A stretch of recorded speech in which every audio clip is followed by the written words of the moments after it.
Pero nosotros vamos ahora con el análisis a leer la letra pequeña con Lorenzo Ramírez, periodista económico.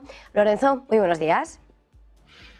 Buenos días, Eva. Estaba aquí escuchándote con ese posicionamiento del gobierno israelí. Si me permites, me gustaría hacer un comentario que yo creo que ha resumido perfectamente cuál es aquí el gran problema, ¿no? Si te fijas, en toda la declaración el gobierno israelí identifica el pueblo israelí, los ciudadanos de Israel, con la religión judía y con el gobierno de Israel. Para ellos todo es una misma entidad, con lo cual cuestionar cualquier tipo de política del gobierno de Israel, en este caso, pues la absoluta desproporción en todas las acciones que se están llevando a cabo, tanto en la Franja de Gaza como ahora en Rafah, en la parte fronteriza.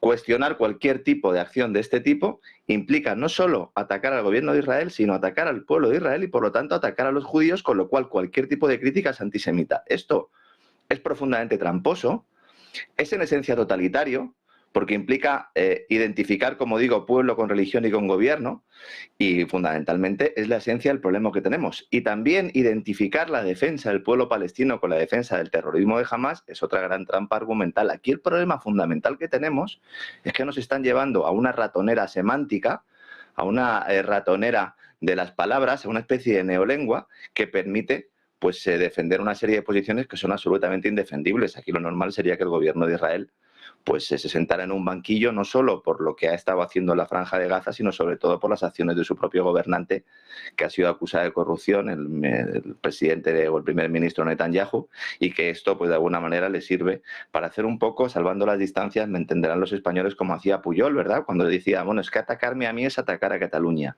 ¿no? Dice, oiga, es que usted es un tipo que tiene algunos escándalos de corrupción y que tiene algunos casos de corrupción sobre la mesa, y entonces decía, no, es que vosotros sois anticatalanes por acusarme a mí de corrupción. En esencia es el mismo formato y así es imposible llegar a ningún tipo de acuerdo, ¿no? Entonces yo creo que eso también lo deberíamos de recordar y lo deberíamos de plantear a aquellos que estamos analizando y desvelando un poco los entresijos de la actualidad, Eva. En cuanto a esos entresijos de lo que está escribiendo la crónica, en una lectura mucho más económica, el Congreso de Estados Unidos, digamos que tumba ese dólar digital, ¿va a evitar la divisa de reserva convertible en una CBDC?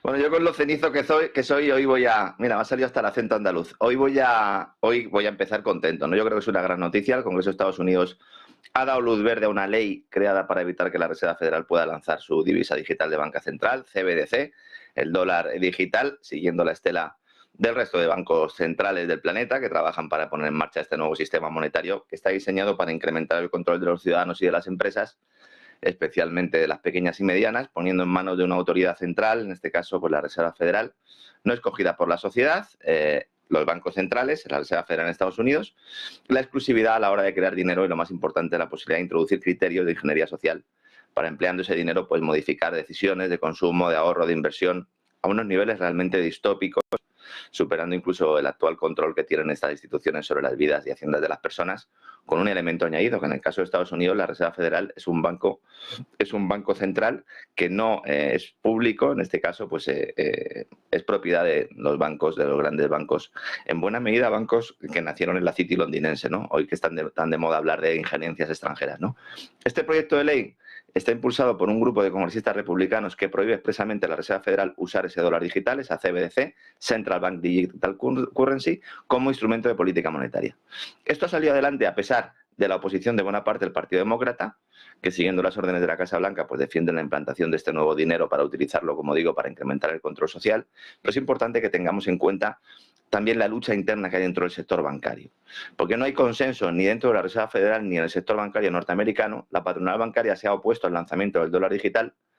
Esto en España a lo mejor puede sorprender porque estamos acostumbrados a que la patronal bancaria pues sirva a los intereses de las grandes entidades casi exclusivamente, pero en Estados Unidos hay una mayor representación de la banca mediana, cuyo papel y relevancia desaparecerían en este contexto de dólar digital, porque aglutinaría todo el riesgo financiero en torno a la Reserva Federal, que pasaría a ser el único custodio del ahorro y el que determinaría también la política crediticia de los bancos, que quedarán en pie en este nuevo sistema en el que en realidad pues la banca tradicional no es necesaria, o al menos, aunque sobreviviera, estaría a la orden de una autoridad central, insisto, de la cual en la actualidad pues ya dependen, pero no en su totalidad, ¿no? Luego, además, dentro de la Reserva Federal también hay una lucha importante, porque hay gente decente dentro de la Reserva Federal que dicen, oiga, esto daría una nueva vuelta de tuerca al sistema monetario, sobre todo si, como en el caso de Estados Unidos, la idea es que el dólar digital no esté ligado a ninguna materia prima, que su valor dependa exclusivamente del dólar actual, que es el dólar fiat, el dólar fiduciario, pues que fluctúa en función de la política monetaria de la Reserva Federal, ¿no? Pero también de la demanda mundial de dólares.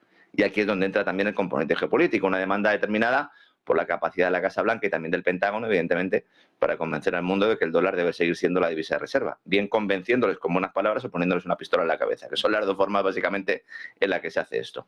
Hay muchas dudas porque hay gente que dice, bueno, entonces realmente no va a haber dólar digital. Este proyecto tiene que ir al Senado. El Senado ya sabemos que ahí los demócratas tienen una importante participación, es posible que aquí se termine el recorrido de esta iniciativa. Aquí lo importante, más allá de que vaya a haber o no dólar digital, yo en mi opinión va a haber seguro dólar digital, es poner sobre la mesa un debate que se está hurtando a la sociedad. Un debate social, un debate político, un debate económico, que es necesario que se produzca, que en nuestro caso en Europa sí que brilla por su ausencia. El Banco Central Europeo está desplegando un nuevo sistema de euro digital sin tener casi ninguna oposición institucional, más allá de que el Bundesbank haya puesto alguna mínima objeción, sin dejar de colaborar para su implantación, y nuestros burócratas no quieren que se abra un debate porque entonces lo perderían. No perdamos de vista que el objetivo último de este modelo es acabar con el dinero en efectivo. Hay que ser muy claro al respecto. Nos dicen que no, que va a ser un sistema en el cual van a convivir. Es falso. Es un sistema creado exclusivamente para acabar con el dinero en efectivo, para poder controlar gastos, ingresos, para establecer caducidad del dinero en función de criterios de ingeniería social. Cambio climático, censura, la guerra de turno, en este caso sería la guerra de Ucrania, establecer tipos de interés negativos en las cuentas corrientes, que estarían todas en manos del Banco Central, usar criterios políticos para la concesión de créditos, vamos, un infierno monetario, que además acabará con los últimos reductos de libertad que tenemos los ciudadanos y además generará importantes distorsiones dentro de nuestras propias economías, que ya hace mucho tiempo que dejaron de ser economías de mercado para ser una especie de plutocracia en la cual por los privilegios estatales son captados por determinadas corporaciones para ir haciendo y deshaciendo a su antojo. Es importante este debate social y nosotros, como te planteaba también antes, ¿no?, en el caso de la semántica de todo el enfrentamiento en Oriente Medio, es importante que también lo pongamos de manifiesto para que al final sean los ciudadanos los que puedan participar en este proceso, el cual pues seguramente desde un punto de vista económico es el más importante que vamos a vivir, al menos nuestra generación, Eva. Mirando a los grandes asuntos del día, por cierto, hay cumbre alimentaria en Shanghái y esa guerra comercial entre Estados Unidos y Bruselas, bueno, pues parece que entre las víctimas de la tecnología queda lejos está la exportación de carne de cerdo y ahí España tiene mucho. Bueno, es que ya China dijo la semana pasada, dice, bueno, pues si vosotros vais a ponernos aranceles a los productos que consideréis necesarios, los coches eléctricos, la tecnología o el bien o materia prima que consideren ustedes oportuno, bueno, pues entonces nosotros vamos a hacer lo mismo con sus productos agrícolas. Y claro, ahí sí que abrimos una importante brecha, sobre todo en el caso de Europa, porque es que el mercado chino es muy importante para Europa. Es que, vamos a ver, yo entiendo que con tanta propaganda al final el personal no sabe en qué entorno se mueve. China es el principal socio comercial de Europa, el principal. En el caso de Alemania es el principal con bastante diferencia. Entonces, si nosotros vamos a seguir los mensajes, las recomendaciones, las sugerencias, como quieras denominarlo, de Washington, para ir rompiendo algunos de esos lazos con China, nos vamos a ver cómo nos perjudicamos los ciudadanos, que vamos a ver cómo tenemos menos servicios, menos bienes fundamentalmente, a un precio asequible, y además los bienes que vayamos a comprar, como no los podremos comprar de factura china, los tendremos que comprar protegidos de factura europea, ni siquiera española, francesa o alemana, no sabemos de dónde vendrán. Fíjate el caso de Marruecos, ¿no?, que se ha convertido en el primer suministrador de tomates de Europa y no está dentro de la Unión Europea, ¿no? Y veremos cómo poco a poco vamos perdiendo oferta.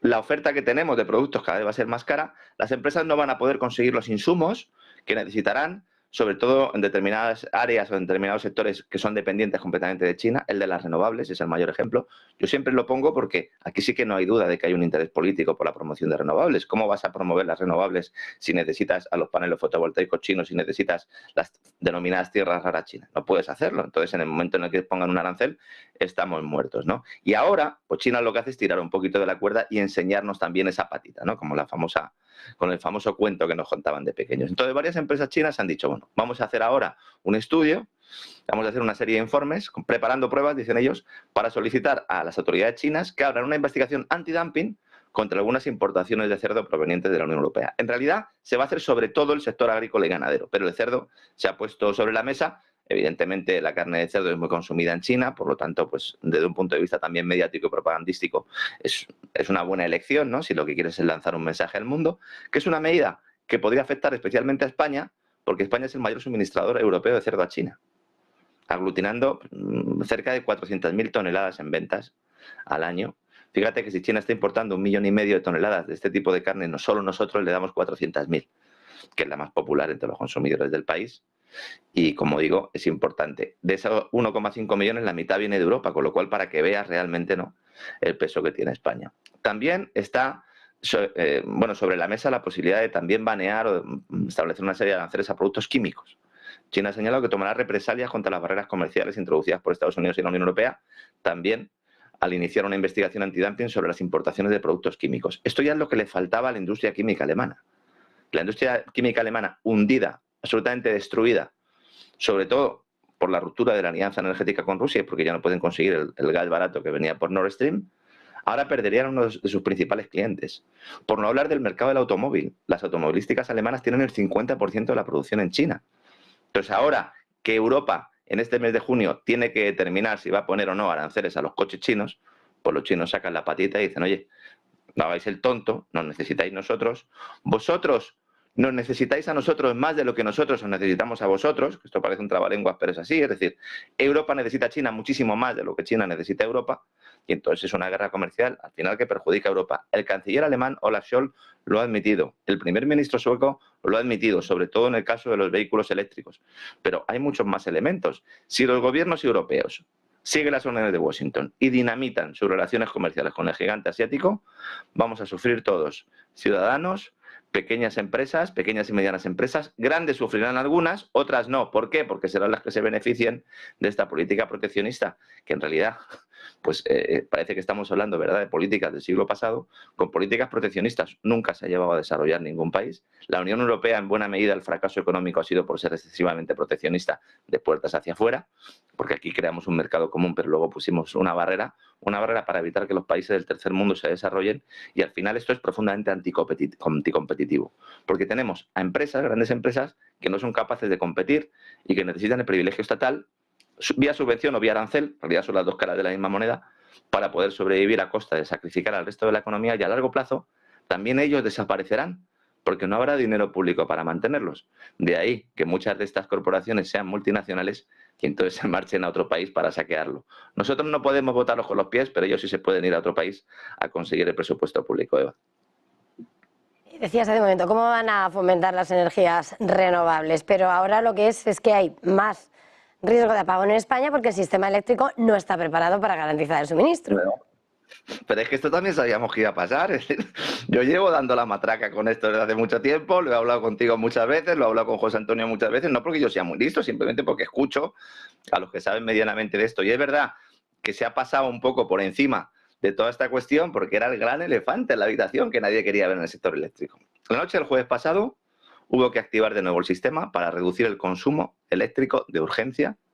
El gestor del sistema eléctrico, Red Eléctrica Española, ordenó la parada obligatoria de grandes fábricas industriales porque la oferta de electricidad no era suficiente para cubrir la demanda. Entonces, si no se hubiera producido pues este ajuste, si no se hubiera desconectado las grandes industrias, habría habido hogares que habrían visto pues cómo directamente se quedaban sin luz, como si estuviéramos en un país del tercer mundo, en un país subdesarrollado o en un país en vías de desarrollo. Que no se enfaden nuestros amigos hispanoamericanos, que sé que en muchos casos sus problemas vienen derivados de las actuaciones de empresas españolas, ¿no? Por ejemplo, en Colombia lo saben bien, ¿no? Entonces, esta orden se lanza a las 9 de la noche, cuando no hay sol, evidentemente, cuando se empieza a ir el sol, porque ya en España estamos ya a las 9, bueno, pues todavía hay algo de sol, pero fundamentalmente se prolonga durante 3 horas esta parada o esta desconexión. No tuvo que ver la fotovoltaica en este caso, tuvo que ver una parada no programada de la central nuclear de Ascó, en Tarragona, que hubo que hacer una parada. Otras 2 centrales nucleares estaban ya detenidas por la caída del precio mayorista del mercado de electricidad. No es rentable producir energía, centrales nucleares, en algunos momentos, es así. Entonces esas centrales están apagadas y esas centrales no se pueden encender, no se le da un botón. Algunos a lo mejor piensan que esto es como en la serie de los Simpsons, ¿no? Cuando Homer estaba allí en la central nuclear, se le da un botón y se enciende. No, esto lleva un tiempo y tiene un coste. Esto coincidió con una menor aportación de la producción de parques eólicos de la esperada y una falta de reserva hidráulica. Es decir, no había suficiente oferta de generación de energía para satisfacer la demanda, y se puso en marcha pues este proceso o este mecanismo aprobado por el gobierno. Esto no ha pasado por primera vez ahora. Ya ha ocurrido en otras ocasiones, la última en septiembre. Y aquí la paradoja, y esto es lo que no se le quiere explicar a la gente, es que en España el sistema eléctrico tiene sobrecapacidad. Es decir, hay mucha más potencia instalada eléctrica de la que se necesita para cubrir picos de demanda. Entonces, la gente dirá, bueno, entonces, si hay más capacidad, ¿por qué se produce esa falta de oferta? ¿Por qué se produce ese desajuste? Porque hay riesgo de apagones, porque buena parte de esas fuentes de energía no se pueden activar de forma discrecional. No se le puede dar al botoncito. No se le puede dar al botoncito y que haya sol por la noche. No se puede. No se le puede dar al botoncito y que haya viento cuando no hay. O que haya agua cuando no hay. Y las que sí pueden emplearse como respaldo, que son los hidrocarburos y la nuclear, del carbón nos olvidamos porque en España ya no tenemos, sería gas y nuclear, no son capaces de cumplir su función porque la sobrecapacidad renovable provoca que cuando las fuentes renovables están a full, están a pleno rendimiento, entonces no es rentable producir electricidad. Esto es una gran locura.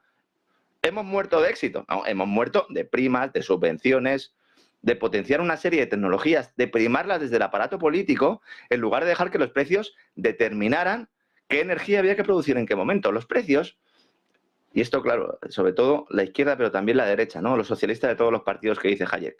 No se le ha explicado a la gente, los precios son como los semáforos, son señales que nos dicen, bueno, pues en qué sentido hay que ir. Si tú intervienes los precios, las señales desaparecen. Entonces uno se puede saltar un semáforo y llega otro por otro lado de la carretera y te lleva por delante. Y eso es lo que ha pasado ahora. Y el gobierno lo sabía, porque se lo dijo a Bruselas. Se lo dijo a Bruselas hace unos meses, le dijo, oiga, pues sí, evidentemente puede haber apagones. 1 de cada 5 veces que se enciende la luz en España se consume energía nuclear. No dicen, no, es que hay que ir desmantelando las centrales nucleares. Bueno, ¿y entonces qué vamos a hacer? ¿Cuál va a ser la energía de respaldo? Va a ser el gas hasta que tengamos el almacenamiento desarrollado. Muy bien, ¿y el gas de dónde lo sacamos?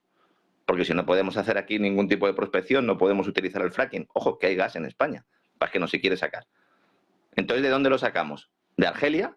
A quien le metemos el dedo en el ojo haciendo cesiones a Marruecos y obligando a Argelia que de alguna manera se busque otros socios en Europa, en este caso Giorgia Meloni, y el gas natural licuado ruso, que es lo que compra fundamentalmente España. No, pues esto es una política energética sostenible, pues ya me dirá, Seba. Y además, la que ha perpetrado todo esto, la ministra de Transición Ecológica, pues se presenta ahora a las elecciones en Europa, ¿no? No me digas que no vivimos en un mundo de locos absoluto. Por terminar, es que vamos fatal de tiempo. La OMS no logra el consenso para ese nuevo Tratado Mundial de Pandemias antes de la Asamblea Anual. ¿Qué nos cuentas brevemente, Lorenzo? Bueno, si vamos mal de tiempo, te lo cuento rapidito también. Es una buena noticia, no lancemos campanas al vuelo. La cúpula de la Organización Mundial de la Salud no ha sido capaz de lograr los apoyos para sacar adelante en la Asamblea Anual que se celebra ahora ese Tratado Global de Pandemias. Y digo que es una buena noticia porque aspiraba a acabar con soberanías nacionales en materia sanitaria para, con la excusa de evitar el impacto social y económico de futuras pandemias, impulsar un proceso de corte liberticida bajo el cual se pretende liderar o ligar una gobernanza supranacional sanitaria a otra serie de cuestiones, como alimentarias, industriales y políticas. Hay mucha gente que está contenta por esto. El diablo está en los detalles, siempre se dice. Hay una serie de reglamentos, sobre todo uno en concreto, que sí que se va a tratar y sí que se va a poner sobre la mesa, que es muy posible que sí salga adelante, y ahí, aunque no tenga carácter vinculante, pero sí va a establecer una serie de medidas, una serie de iniciativas que pueden sí amenazar esas soberanías nacionales. Si quieres, cuando ya se produzca esa Asamblea Nacional y ya tengamos el texto definitivo, lo analizamos aquí y le contamos a todos los oyentes de negocios realmente lo que puede implicar esto en sus vidas. Pero realmente, insisto, la Organización Mundial de la Salud, siempre lo he dicho, no es un organismo público tampoco, es un organismo financiado fundamentalmente por una serie de filántropos que, con la excusa de perseguir el interés general, lo que persiguen fundamentalmente es el interés particular, y ya pues en buena medida los países en vías de desarrollo les han cogido la matrícula y no están dispuestos, sobre todo después de lo que sucedió con la pandemia del COVID, a ser conejillos de indias, no solo en lo farmacológico, sino también desde un punto de vista de la ingeniería social, Eva. Pues Lorenzo, lo analizaremos. Muchas gracias un día más. Lorenzo Ramírez, feliz jornada, feliz negocio. Muchas gracias a ti, Eva, un abrazo. Y nosotros tenemos que terminar esta edición de